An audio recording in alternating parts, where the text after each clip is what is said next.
seize the battleground where warriors collide. DieHard MMA podcast, we won't hide. Clint's gonna defeat, analyze each brawl from the underdogs to the champions standing tall. The fury, let your instincts rise. Feel the adrenaline rush, it's time to defy. DieHard MMA, we're in for the thrill. Get ready for the madness. Let's make that bankroll spill.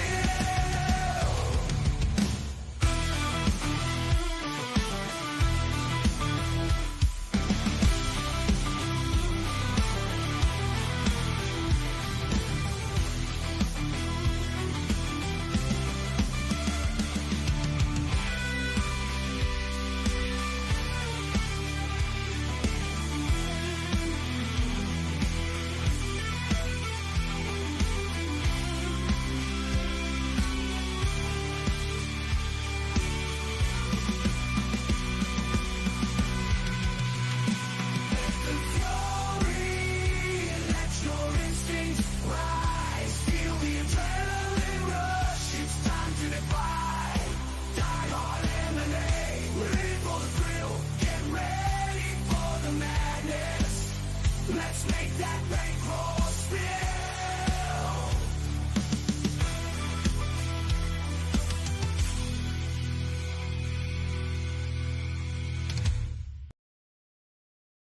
Happy Friday, degenerates! Welcome back to the Undefeated Post-Weigh-In Show. How's everybody doing today? I could not be more amped up. I got my Minnesota Vikings. We got our new quarterback. We got the money bucket hat on, and I'm sure we'll swap that out for some different headwear over the course of this afternoon's live stream. How y'all doing?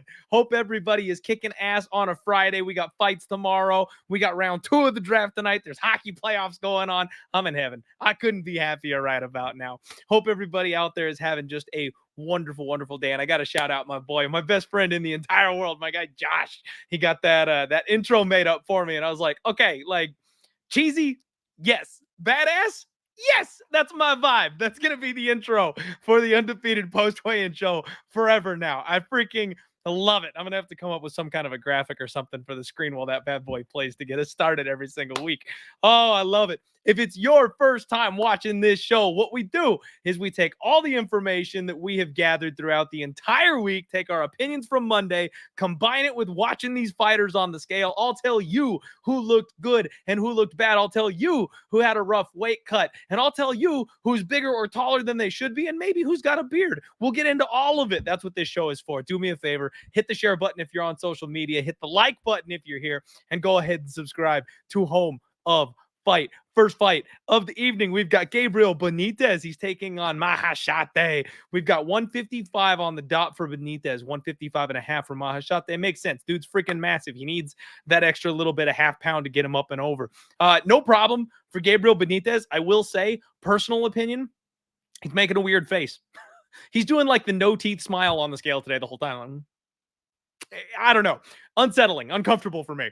Machado looked really good, looked strong, looked ripped up. I mean, my boy's training out over with Neuroforce One and Fight Ready here in Arizona. So, of course, he's going to come in best shape of his life. I feel good what I'm seeing from Machado on the scales today.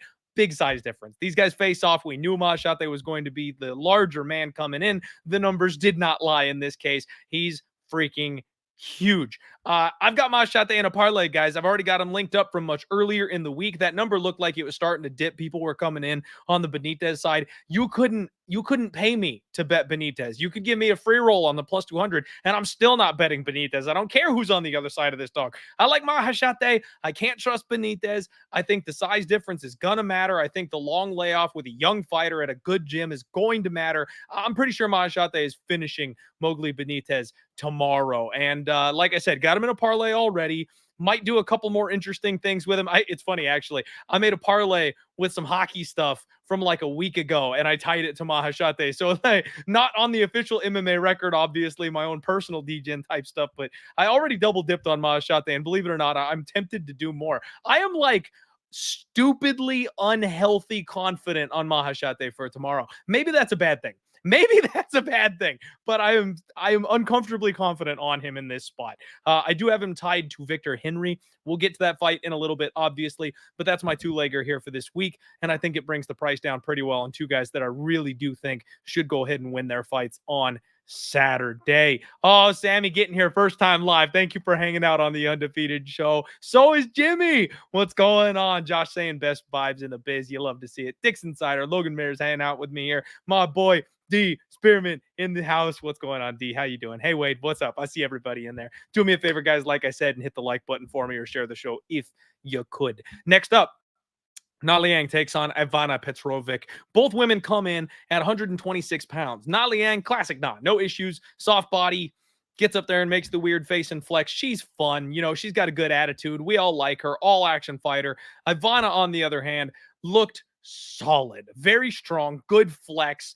Blinking very rapidly, though. You guys know that I've determined that when they get up there and they're like sensitive to light like that, it's a dehydration thing. Usually it means they've had a bit of a tough weight cut. Although that's not the only sign that we're looking for, right? If all they're doing is blinking a little bit because it's too bright for them, I'm not going to hold that against her. Probably a little bit of a tough weight cut. She's a big girl, but at the same time, we're not too worried about it.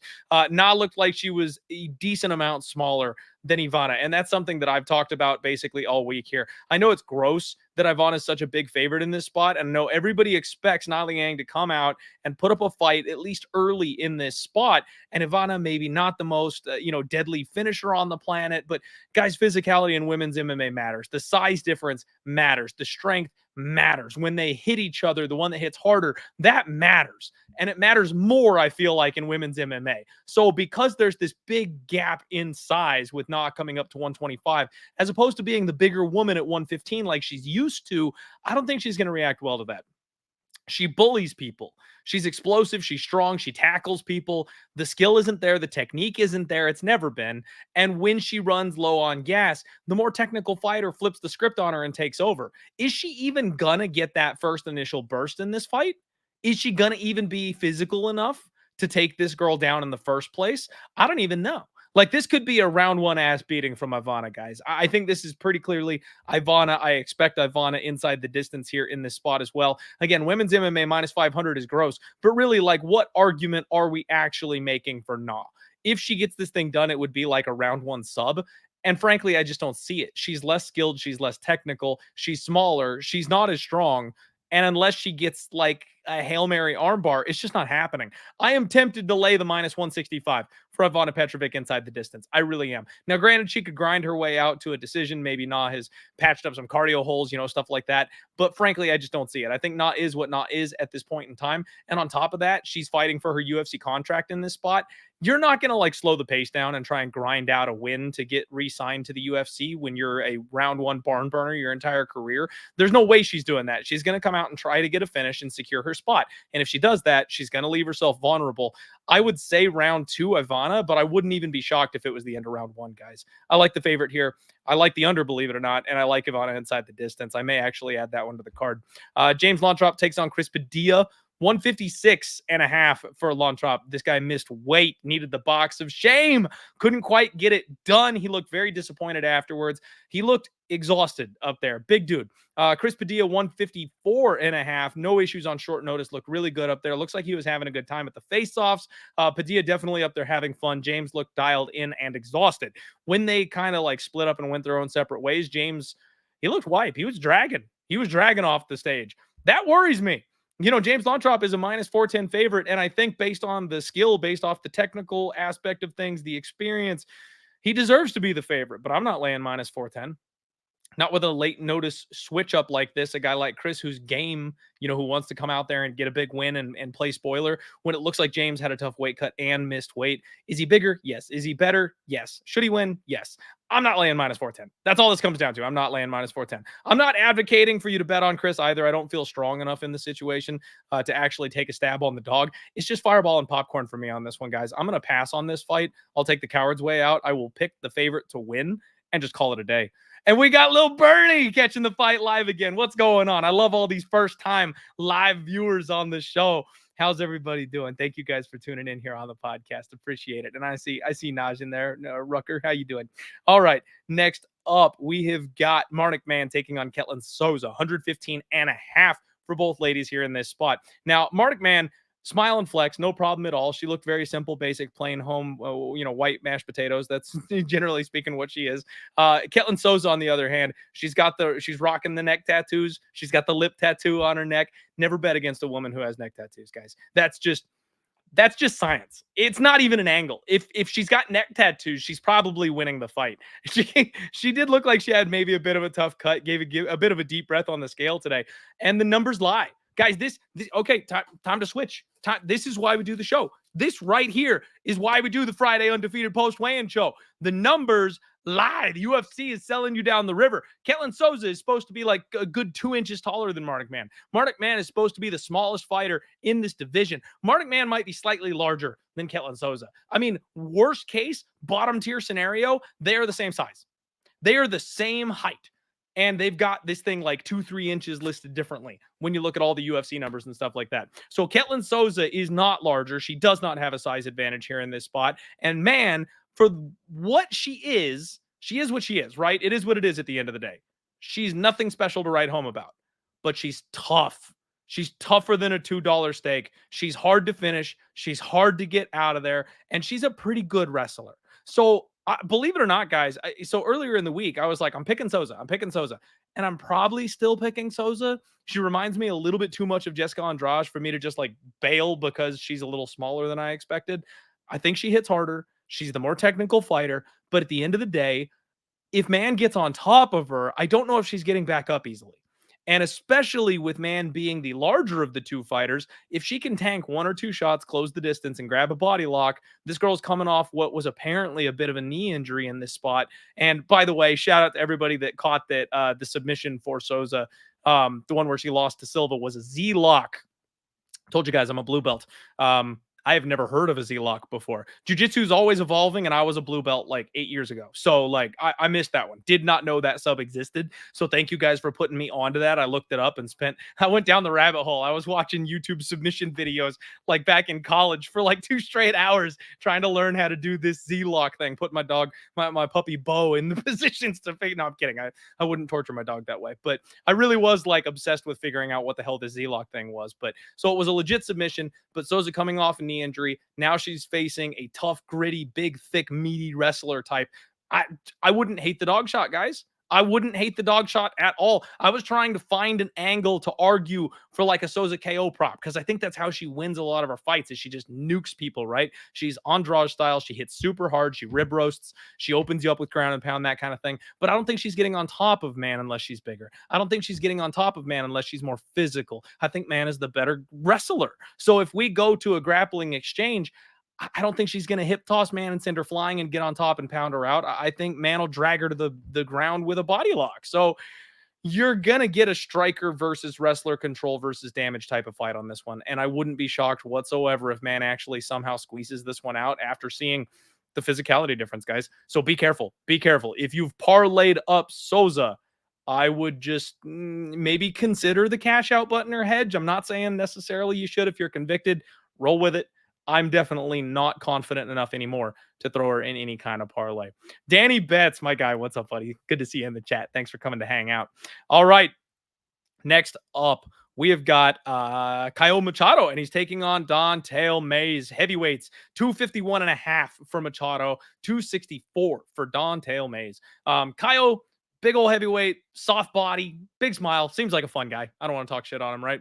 But looks like me up there on the scales. Don'Tale Mayes, this is a big boy. I mean, last guy to the scale, huge, absolutely massive. Gave a big old flex. This dude's like a freak of nature. We've talked about it before. He's just absolutely massive. And if he could live up at all to like the physical potential that he possesses, this guy would be a problem.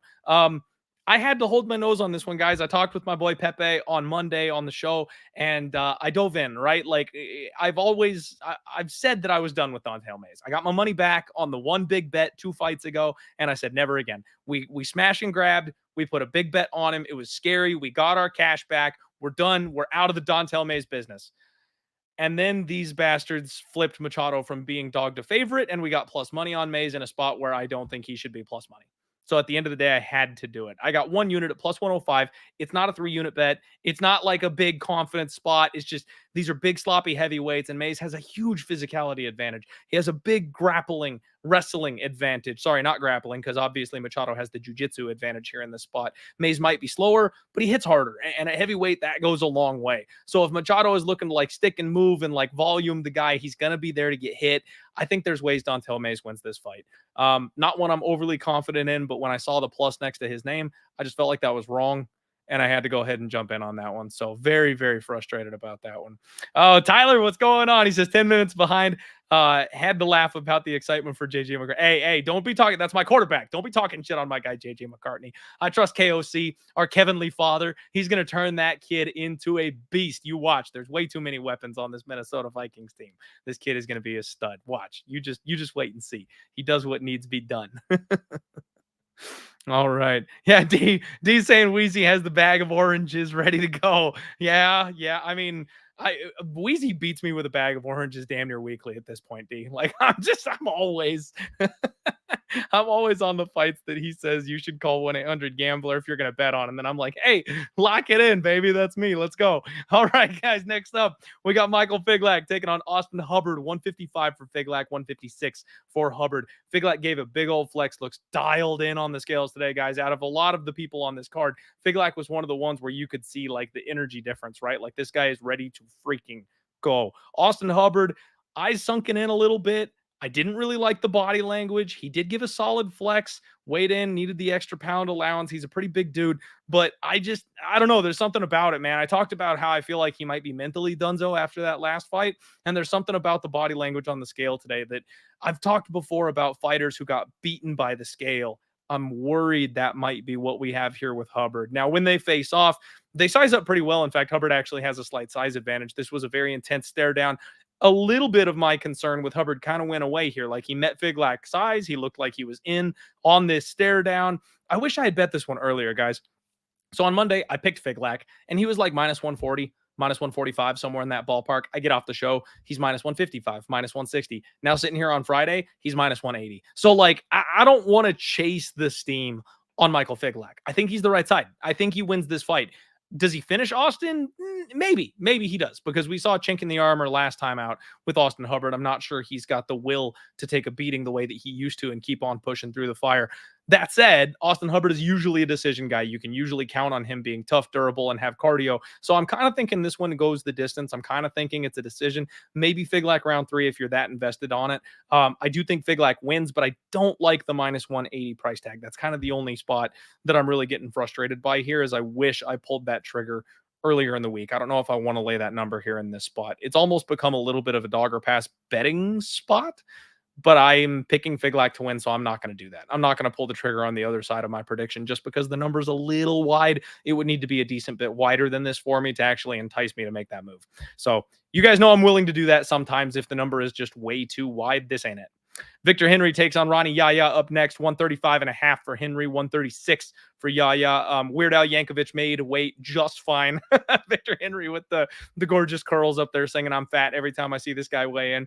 Ronnie Yahya, no issues, looked great on the scales. Wobbled just a little bit though, right? He's 39 years old making this tough cut down to 135. That can't be easy. These guys are roughly the same size, which kind of surprised me. In my brain, Victor Henry was a little bit taller. And Yahya's got a huge head, guys. He's got that Volkanovski head where like, no shit, this guy doesn't get knocked out very easily. Look at the size of that melon.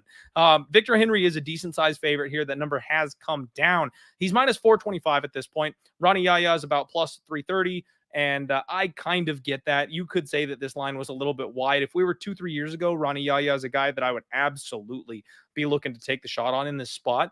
But again, it's going to be control versus volume, striking versus grappling. And these days, I just favor the striker in those positions. Now, if Ronnie Yahya can get on top of Victor Henry and just like sit on his chest and threaten submissions and put him in dangerous spots and chain those, this could be very terrifying. Like Ronnie Yahya might be the best dog on the board. There's potential for that to be the case here. So I'm a little bit nervous. Like I mentioned, I got my parlay. It anchors on Victor Henry. So I'll be watching this fight pretty closely, live betting. Ronnie Yahya is a submission specialist, so you could always make the argument for Yahya by sub. It looks like you can get plus 800 on that sub line right now, and that's tempting. That's very tempting as a hedge, because if he gets his game going, it's going to be grappling. If he's grappling, he's going to be live for the sub. There's a big difference between these two guys when it comes to what they're capable of doing on the mat. However, Victor Henry's a guy that's never been finished, never been subbed, never been knocked out, nothing. He's a decision machine, and his defense is on point. So I'm just going to count on him to continue that skid, or that streak, I guess, rather than skid. I'm going to count on him to continue to be solid, to continue to defend, to continue to not get knocked out. And I'm going to say Victor Henry gets a decision here in this spot. I know a lot of people are saying round 2, round 3, like KO for Victor Henry because Ronnie Yaya got knocked out in his last fight. Henry doesn't have anywhere near the power of a Montel Jackson. That's not happening. Like unless it is open season and Yaya is just busted and broken and Henry can just unload 300 significant strikes on his face over the course of a 15-minute fight, I don't think Yaya is getting out of there, guys. Victor Henry is more of a make sure I don't get hurt, make sure I'm playing my game type of guy. So he will stick and move, he'll jab, he'll cut angles, he'll hit him with a shot to back him up, that kind of thing. But I don't think he's getting a finish here. So I think Victor Henry by decision makes a ton of sense if you want to bring that price tag down. And I wish everybody luck that is playing the Victor Henry late round props. But personally, I think we're burying Yaya a little bit too early. I think he will at least survive this fight. I don't think he's that far gone yet. Tim Means takes on Uros Medic in the next fight. 171 for both fighters. Tim Means face looked rough, guys. I mean, this is a 40-year-old man continuing to make this weight cut, and he's a big, big dude.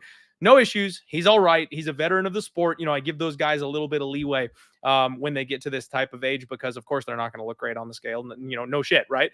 Uros Medic, on the other hand, pale as the day he was born. Gotta love these Alaska FC fighters. They've never seen the sun. Bro moved out of Alaska and still never found the sun. He looked fine.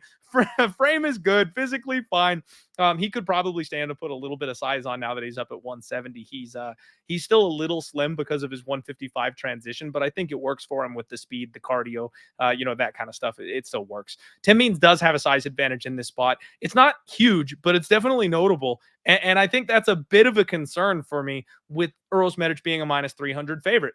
You know, Tim Means is a guy that, and again, I said this with Ronnie Yaya, it's the same thing. 2 years ago, I think I'm hammering Tim Means in this spot because we've seen Uros have a hard time grappling. We've seen him get put on the mat. We've seen him give up subs. We've seen him struggle with his cardio when he's not the hammer. Tim Means can do all those things to this man. He can hurt him up in the clinch. He can take him down. He can drag him around the cage. He can be more physical. He can be the bigger man and get on top of him. And all that stuff leads to like an Uros Medic gassing out and Tim being able to find a way to win in this spot. The problem for me is Tim Means is older these days. Right? He won his last fight, but he was on a 3-fight skid. And now he's fighting a young, hungry buck, a guy who looks like he's improving at 170 pounds. And yeah, he probably still has a wrestling advantage, but Tim always sticks his damn neck out. I think that plus 800 for Uros Medic by sub is calling my name, not because Uros is any good at submitting anybody, but because he's the smaller guy, so the knockout may not come as easily. And because Tim, especially when he gets hurt, just gives up his neck. Like that guy just like sticks his neck straight into chokes for people, especially when he's injured and is like diving on a desperation takedown. So I think I'm going to have to play Uros Medic by sub just because it's kind of a system play to fade Tim Means by submission these days. But I've got a feeling that this is going to be a rough start to the fight for Uros Medic, and he's going to have to probably punch his way back into it. I talked about in the last fight with Tim Means how he's going to be the one that slows down as the fight goes on. Well, he was in the driver's seat so much in that fight, he never slowed down because he was one step ahead of his opponent. That could happen here. That could very well happen here. But I'm thinking it doesn't, right? Like I think he's in control for the first 3 minutes or so of the fight, and then Uros starts to get the timing, and then Uros works his way back in, and then Uros hurts him once or twice, and then it's Uros Medic from there, and Tim Means probably gasses and breaks in the second or the third round the deeper this thing goes. I don't like minus 300. I would prefer a live bet. I am picking Uros Medic. I think inside the distance makes a ton of sense. Don't play the KO at minus money and then miss out on the submission because it's going to be there. The way Tim Means fights, it's always there. Like minus 120 for the knockout versus minus 150 to include the submission in that. This is the kind of fight where I would caution you, make sure you get that submission involved in this bet. David Onama takes on JSP in the next fight. 148.5. Onama missed weight, and he missed it pretty bad. 2.5 pounds. He had a blank stare on his face on the scales, guys. I don't know if that was just embarrassment. I don't know if he had a really bad cut and had to stop. I'm going to have to look into that kind of stuff, but he didn't look great on the scales. Physically, looked fine. Dude's an athlete. Dude's a freak of nature. He looked fantastic, especially when he flexes up there. He's totally fine. But I wonder why... Someone just died out in the living room. I wonder why the weight miss in this spot. I really do. I'm almost wondering if Maybe they're playing a little bit of games here. Factory X, not to, I don't know. Maybe they'll take an advantage where they can get one. We've seen him gas out and slow down a couple times in the past, and JSP is a guy that you simply cannot do that against. Wouldn't be shocked if this was a strategic move for a guy like David Onama to not kind of suck himself all the way down to 145 pounds. JSP, on the other hand, looked intense on the scales today, guys. Shredded, absolutely shredded. Love my guy here. Big flex, look good. He's the bigger fighter as well, and that's something that I always look out for with Onama. Physically, he's such a freak. I usually expect him to be the bigger, taller, longer guy, but JSP, he's so big for this weight class, guys. He is so massive. He looks like he's got a chip on his shoulder coming off that bad last fight too, where he made the mistake, the one slip up after talking shit mid-fight to his opponent that got him finished. I think JSP is coming out here with a chip on his shoulder. And guys, I like this number a whole hell of a lot more now. I might end up actually playing JSP in this spot. I talked about it on Monday. I hated the number. He was all the way up near like minus 185, something like that on Monday. He's down below minus 150 at this point. Everybody and their mom is on David Onama, and I get it. David Onama is the dog that you want to take. He's a guy that you want to get behind as an underdog. At plus money, he will fight for your money. He will scrap. He's tough. He's durable. He's got enough cardio. He's not going to get finished easily. Like, this is a guy that you want your money on as an underdog. But I think he's going to be one step behind JSP in the grappling. JSP is a guy I don't mind laying chalk on. JSP is a guy who's got such a process that I absolutely love putting my money on this guy. I just didn't want to lay 2-1 against David Onama. I didn't want to go heavy against a guy like David Onama, who I think has an exceptionally high ceiling, when he could catch JSP with 1 or 2 big shots and change the course of this fight. At minus 145, now you're speaking my language. That's the number I think is value on JSP. And, we talk about value all the time, guys. Everyone thinks value just means underdog. Value just means plus money. No, value means the expected outcome is different from the number that they're providing you. I think the expected outcome is somewhere around JSP minus 175, minus 180. Do I want to lay that number exactly? No, I want a deal. Minus 145 is a deal. I think I like minus 145 on my guy JSP. And I think JSP by decision at plus 200 is probably the way to go. Now, obviously, if Onama did have some kind of an actual issue in this spot, the late finish is live because the pace JSP puts on people, he breaks people over the course of the fight. But Onama's a guy that's never been finished. So I'm not counting on him to get finished in this spot. In fact, I would be willing to count on him hanging around. So JSP plus 200 decision prop. I actually kind of like that. JSP money line minus 145. I think I'll probably end up on that one too, especially now since we're getting a bit of a discount. Next up, we've got Jonathan Dintz taking on Austin Lane. 255 for Dintz, 254.5 for Lane. Dintz is a big dude, big, thick mama jama. Like, this guy, holy crap. He's got 2 necks. Austin Lane, on the other hand, no issues. Big old beard on him. Looks like he's ready to play in the NBA Finals. Lane is massive, guys. He is so much larger. Like, this was an intense face-off. Both guys are staring each other down. And this, guys, this is the Dana White's Contender Series fade spot. Oh, my God. I don't know if I have the strength to do it. It's my own angle, and I don't know if I have the strength to do it. So Austin Lane is terrible. He's awful, but he's fucking huge. Dins, I'm not sure how you pronounce that. He's not great. I mean, I know he's a decent kickboxer, but he is incredibly hittable, guys. You go run back any of his tape, and he basically just relies on his chin to hold up and go 1-2 for people. He's fast, but I think when Lane explodes, he's got that football explosiveness where when he goes, he's going to be more explosive than you are. He's just not more explosive than you or faster than you the rest of the time. Lane likes to go life and death. He'll go hard on you, and if he connects with you, he hits hard. He's big, he's meaty, he's muscly. He'll put you down. One shot, he'll put you down. Lane can win this fight, guys. Lane can win this fight. And Denise coming in here at minus 300 against Austin Lane, who, even though he's only been knocked out at the UFC level, has UFC level experience. He's been at the big show a couple of times. I don't like how hittable Denise is. I mean, he should be the favorite. I get it. He should win this fight. The UFC is setting him up to be the guy that gets the nod here with his kickboxing past. But Lane could hit this guy with one big shot from halfway across the cage and just crumple him. It's entirely possible. Dog or pass betting for me. I will pick Denise. And this is that one where it's like, yeah, like the number's wide enough. You know what I mean? I wouldn't be shocked if Lane wins this fight. I'll just say that. Lane by knockout plus 450. Round 1 knockout would be crazy, but I think it's possible because I'm just not impressed with his opponent. I think he's lumbering, he's slow, he's flat-footed. He's the better kickboxer long term, right? But he's hittable, and you don't want to be hittable against a guy like Lane. I don't know. I don't like that fight. I'm probably not going to have the balls on this particular card to burn a bunch of money on those kinds of spots, but we'll see what I do overnight. Let's see. If I win more at hockey, if I win more on the NHL playoffs tonight, maybe come Saturday morning, you'll see a longer card from me. Ariane De Silva. Woof. The queen. Ariane Lipski is no more, gentlemen. Ariane Lipski, the queen of violence, is gone. God rest her soul. We now have Ariane De Silva, the queen, which is worse in every way possible. I mean, the last name is not as sexy. The queen is not as good as the queen of violence. Like, pure downgrade here for me. Not a fan. Not feeling it. She weighed in, blank face, no issues for her whatsoever. Karine Silva, 125.5.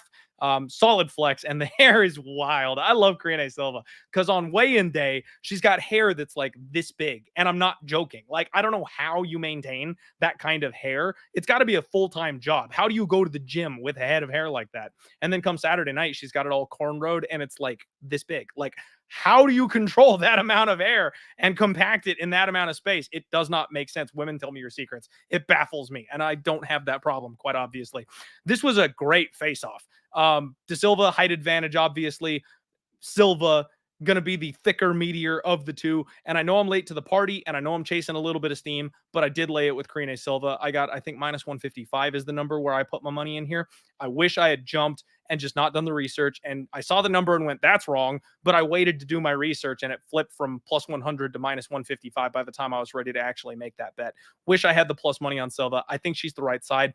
I actually like her by knockout in this spot. Now, they're not giving you a great deal. KO is plus 350. Sub is plus 250. So you got to kind of pick your poison here. This is, we're looking at Kayla Harrison levels of prop bets here. Play inside the distance if you're going to do anything like that, just because both are on the table. She prefers sub over KO, but the only way that Ariane's been finished is by knockout, because this girl doesn't have a chin. And at this weight class, I think that's going to be a big old problem. Now, Karine Silva could club and sub her just because she hurts her with a big shot on the feet, and first instinct is grab the neck. That seems to be the way she goes. And if that's the case, yeah, that's probably how she wins the fight. So that's why I say go inside the distance. I think she could win either way she wants to, but if she puts emphasis on her striking in this fight, I think she's just going to hit too hard, and Ariane's going to have, Vietnam flashbacks to when she got KO'd the last time by somebody who got cut for eye gouging. Like, it's not a good look to be KO'd by my girl. Well, she's not really my girl anymore, is she? We can say goodbye to Cachoeira. Out of here. Peace. Deuce. You can't go poking out Jillian Robertson's eyes and then still have me claim you as my girl. I'm sorry. We had a nice run.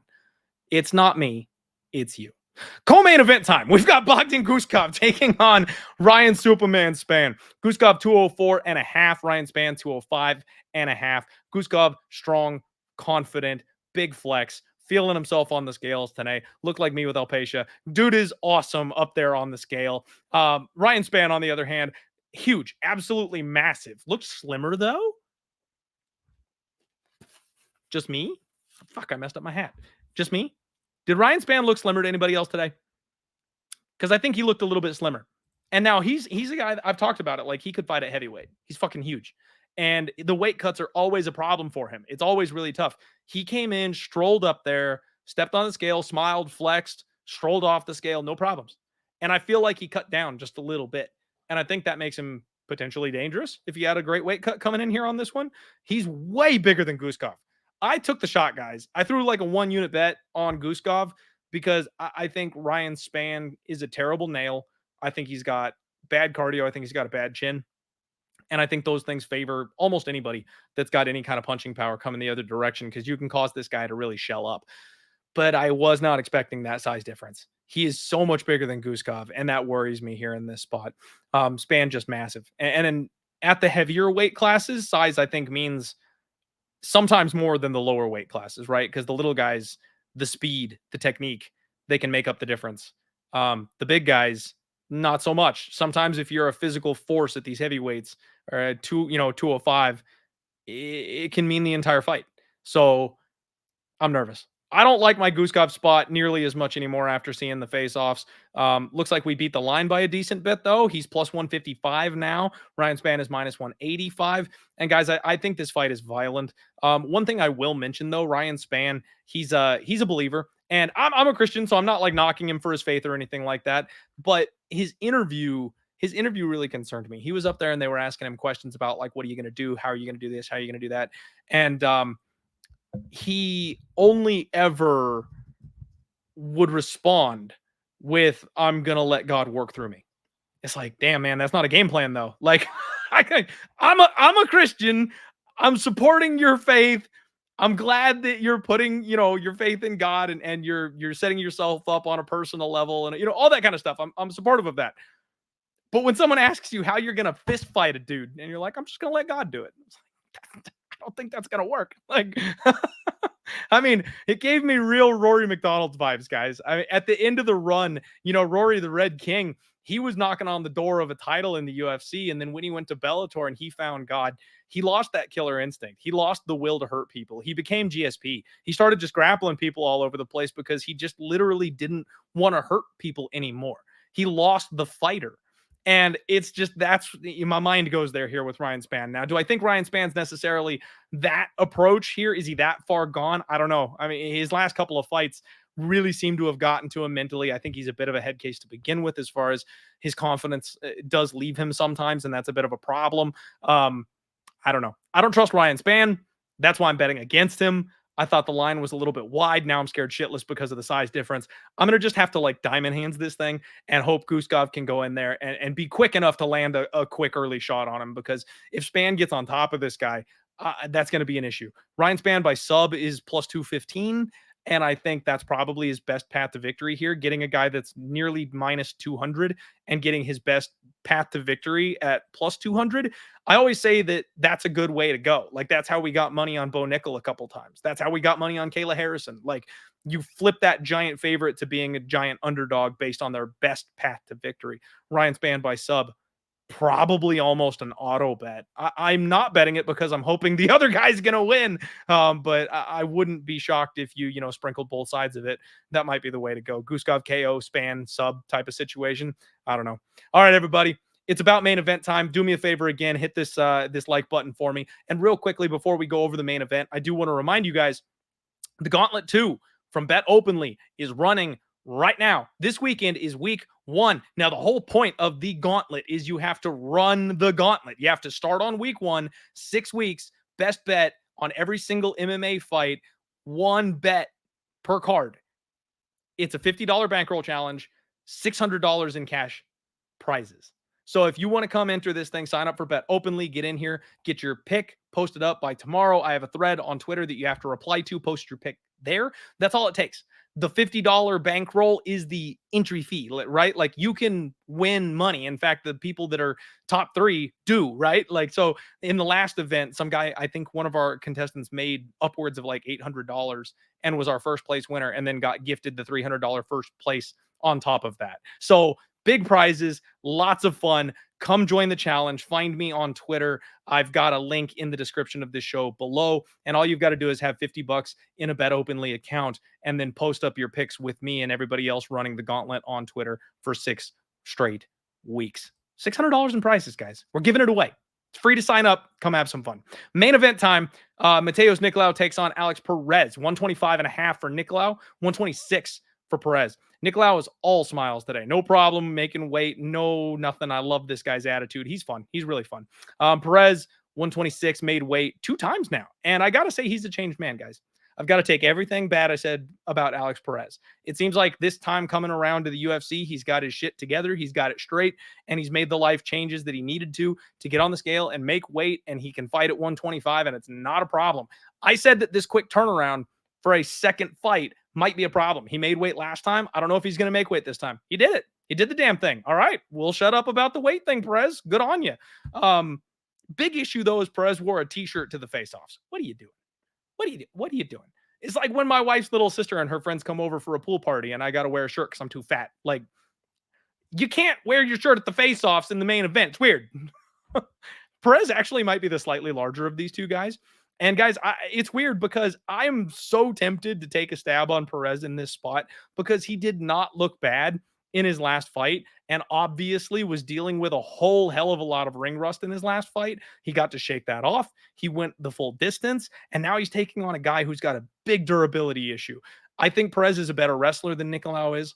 I know Nicolao's got the jiu-jitsu advantage, and we've seen Perez get caught in submissions before, so that's totally a thing. But Perez, I believe, is the more durable of the two, even though Nicolao's probably the slightly better striker. Does that mean Perez can't clip him? No, not necessarily. Like, I kind of like the late round props for Perez. I said this on Monday, and my opinion has not changed. But like Perez, round 3, 4, 5 KO TKO, like Max Holloway style, deep in the fight. We have a war. We grapple a little bit. We wrestle.